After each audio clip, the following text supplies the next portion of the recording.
Vlog में स्वागत है।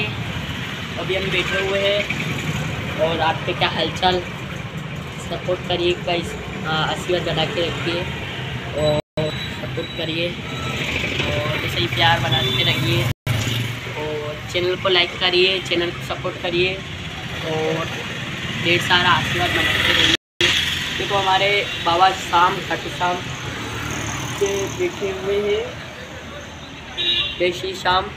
वो आज बाबा की 11 से खाटू शाम जी की। तो गाइस चैनल को लाइक करिए, चैनल को सब्सक्राइब करिए, सपोर्ट करिए गाइस और आशीर्वाद बना के रखिए और ब्लॉग को देखिए ज़्यादा से ज़्यादा। ब्लॉग को क्या क्या मैंने बनाया मतलब ऐसा देखिए। तो गाइस ये इधर इधर बाहर का नज़ारा है, मैं पीछे बैठ गया था मैं, है ना। जय श्री श्याम।